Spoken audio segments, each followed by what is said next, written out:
Пакет сделан из бумаги по технологии компании Tetra Pak на линии Tetra Pak, а коровка, которая дала это молоко, питалась чем? Удобрениями компании Уралхим, да? Хорошими удобрениями. Все мы в этом мире связаны.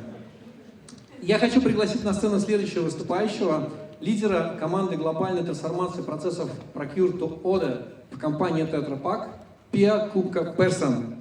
Pia, welcome to stage.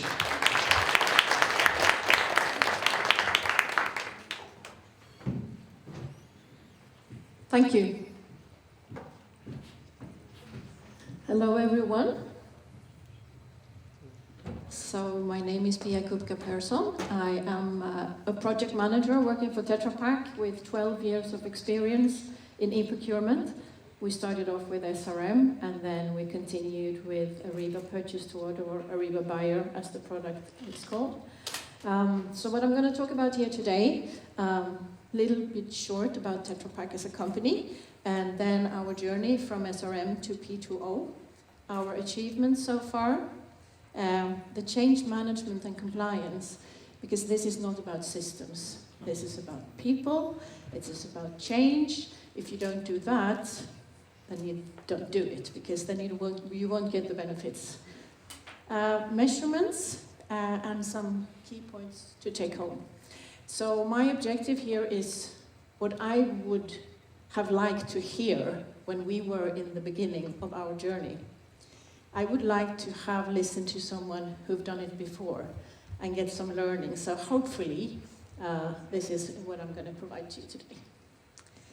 So shortly about Tetra Pak, we produce packaging machines, packaging material, processing equipment, mainly for liquid food, milk, juices. Milk is the far biggest, and also all the services that comes with that.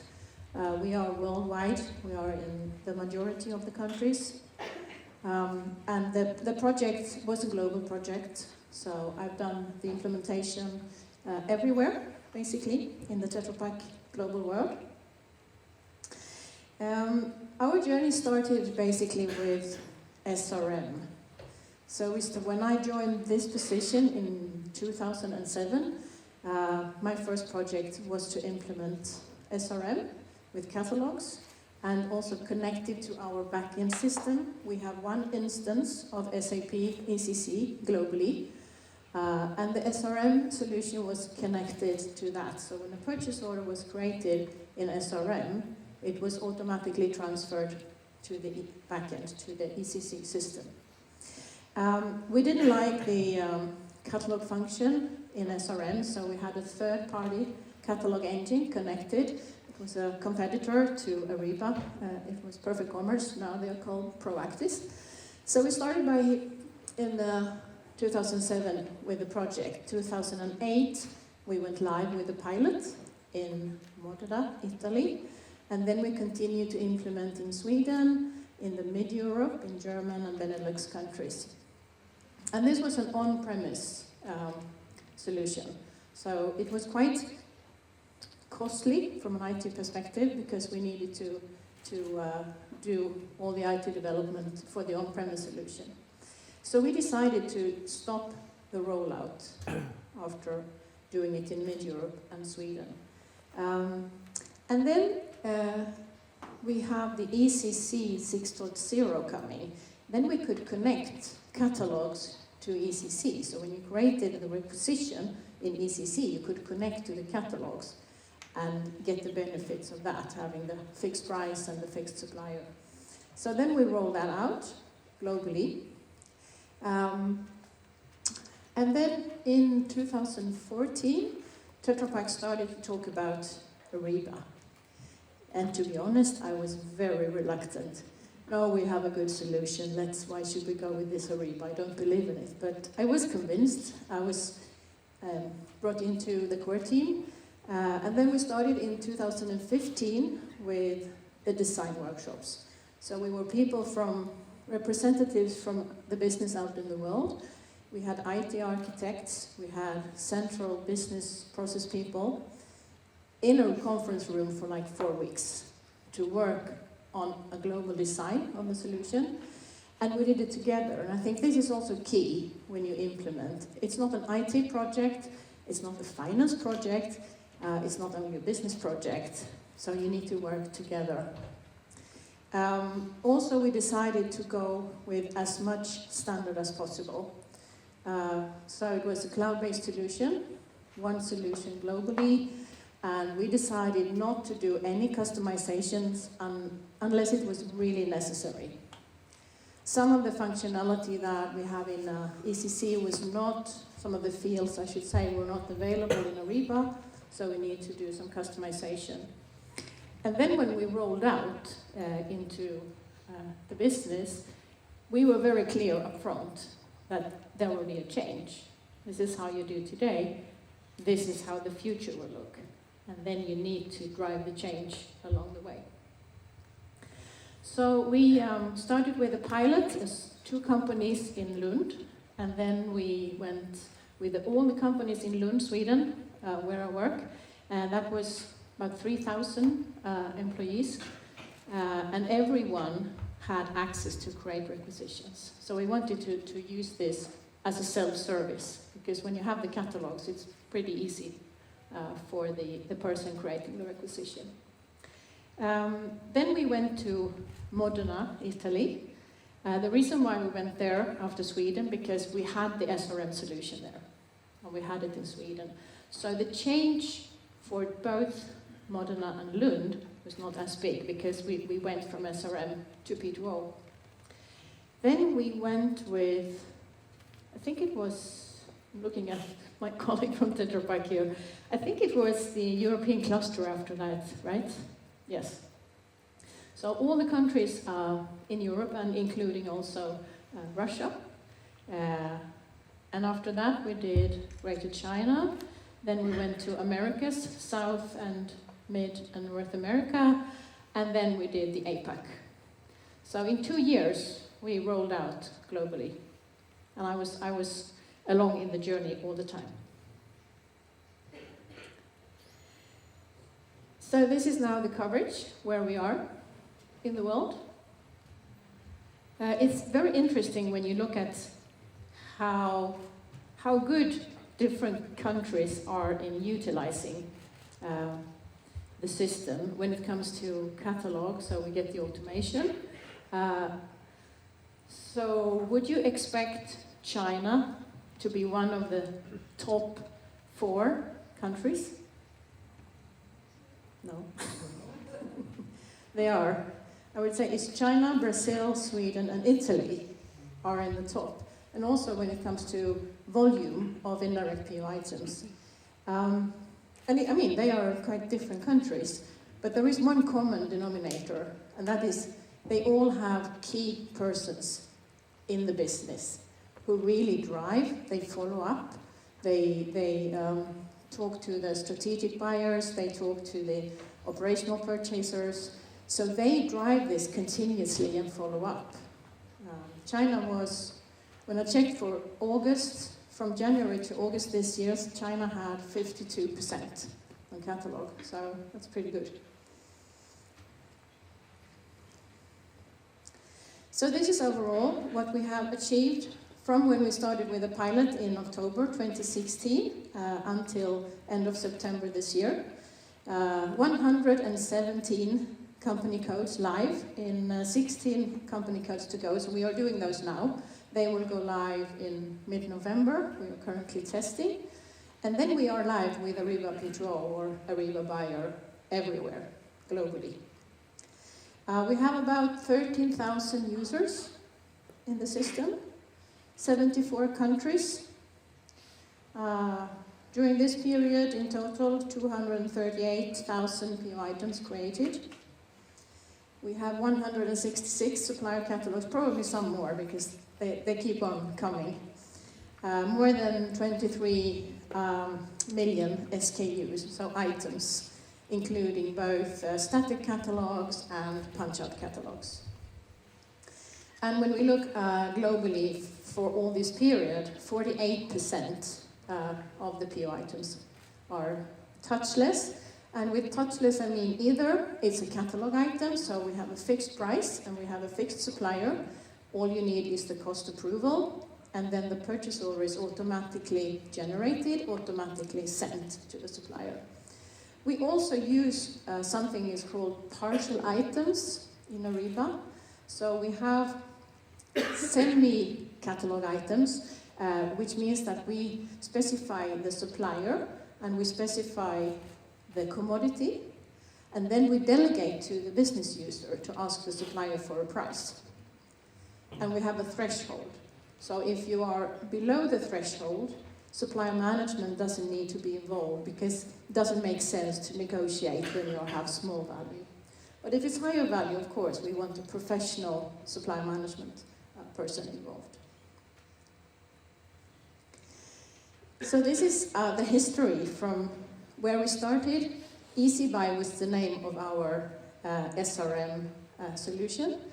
So when we started, we went live in December 2008, so I have the figures from 2009. It was like 2% on catalog. And then in 2012, we went live with the ECC catalog solution. So it went up a little bit. And then 2016, we did the pilot for P2O. And now in September this year, we are on 30% on catalog. And this is on all indirect PO items, not only the ones that we have in P2O in Ariba, it's also in SAP ECC, because we do indirect purchase in ECC as well. Stockable items, for example.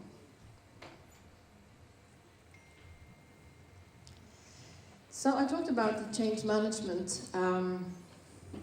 So you have different stakeholder groups that you need to include in your change management and communication. You need to involve the strategic buyers. You need to tell them that when they source for something where the end result will be a fixed price list, they should ask the supplier to provide a catalog before they sign the contract. It's too late if you do it after. The supplier will say, "Nah, I don't think so. You're already giving me the business." No. So you need to have that in your business criteria when you do the sourcing. Then you need to involve the tactical buyers or the operational buyers, so those that are taking care of the free text requisitions.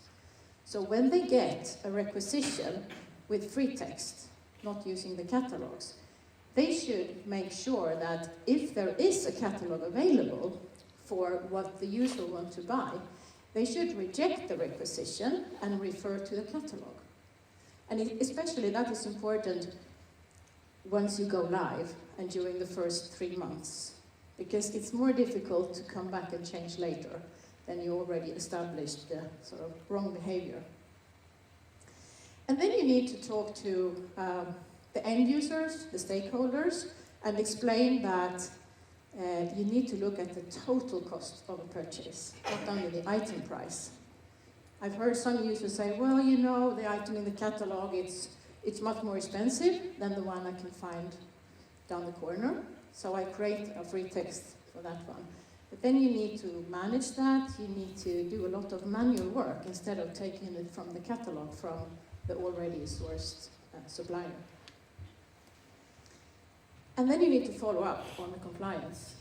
So you need to have ways of following up. We have extremely good business object and Power BI reports.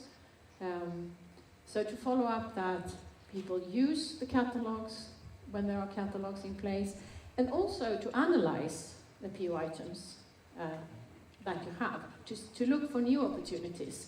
If you have big volume of PO items with a supplier, maybe you should go back to the responsible supply manager and tell him to go and talk to the supplier about providing a catalog.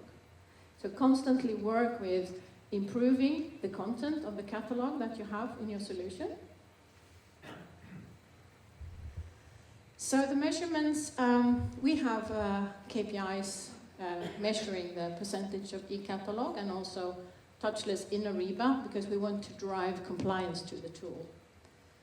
If you just implement the tool and you don't follow up on the compliance, how will you harvest the benefits? You need to find ways of following up on that. And then we agreed with the targets between the global team and the business out there in the clusters. And we have, as I said, reports available. So some key points to take home. Summary: fixed price negotiated, put it in a catalog. When I started with e-procurement 12 years ago, we were thinking, oh yeah, let's take office supply, let's take workwear, IT. We were thinking commodity by commodity. But I mean now, you don't need to complicate things. If you can negotiate a fixed price, put it in a catalog. And also, as I said, request the catalogs during sourcing. Put it as part of the business requirements when you do the RFX. If a supplier comes back and say, no, I cannot or I will not provide a catalog, disqualify them. It shouldn't be, if it is a commodity where a fixed price list could be the end result. And reject the free text when you have catalogs in place. And the cost of the purchase is not only the item price. Define the measurements, key performance indicators, and agree on the targets. And work as one team. I think this is very important for how it was done in a successful way in Tetra Pak. We worked very closely with the IT team, the local business, and the central team. And we also had, during the project, weekly status reports sent out. So it was a high-level plan with all the key activities, start date, end date, and then short status for each activity. And we send it out to everyone in the project, to IT, to the steering group, to the local team, to anyone, so that everyone know exactly where are we yellow, where are we red, to create that awareness of the project status all the time. This is my last slide, so I leave time for some questions. Thank you, Pio. It was a pleasure. Спасибо. Коллеги, у нас есть возможность задать вопросы Пио, благо она находится на этой сцене. Так, ну давайте, на столе опять. Только вы первые подняли руку. Presentation here. I would like to know what percentage of your spend is now performed through full catalogs and catalogs with prices. Thank you. What percentage of your spend? Of the spend? I don't know. And the reason is that for what you can have in catalog, it's not the spend, it's the number of transactions. So 48% of what we have in Ariba, 30% of the PO items in total for indirect. Because that is, when you look at I think the benefits of P2O is the automation. And then it's the volume of the PO items, not so much the spend itself. Thank you. Спасибо. Еще вопросы? Давайте вот в конец зала туда отдадим, пожалуйста. В конец зала микрофон можно передать?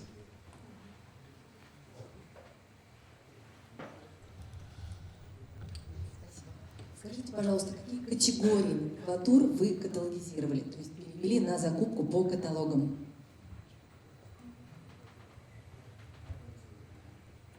Which categories I put into the catalogs? I mean, we started off with office supply, workwear, personal protective equipment, MRO. But as I said, anything where you can negotiate a fixed price list. So if you can say, okay, this item, this price, it's perfect to put in a catalog. But the low-hanging fruit is, of course, those categories that I mentioned. Yes. Спасибо. Thank you. Еще один вопрос, давайте примем, пожалуйста. Hello, my name is Evgeny. I'm from Adidas company. Thank you for presentation today. I have a question which comes regarding specific, Russia specific. We talked before that in Russia we have some legal requirements, etc., etc. Could you give for us feedback how it happened in Russia. Do you face it in Russian some problem in implement Ariba P2O? Because our suppliers not preferred not local systems, etc., etc. Thank you. Yeah, a good question. I have my colleagues from Tetra Pak in Russia here. We talked about it before, and currently the percentage of catalog is not so high in Russia. I think it's also corresponds to the kind of legislation, and especially also when you have import. But we implement it, and I think you have like 2 or 3 catalogs providers. Yes. Yeah. So, but I agree. It's sometimes it's not so easy, but it can be done. Yeah. Okay, thank you, Pio. Thank you. Thank you for your time. It was a pleasure to see you. Спасибо большое. Знаете, я вот заметил,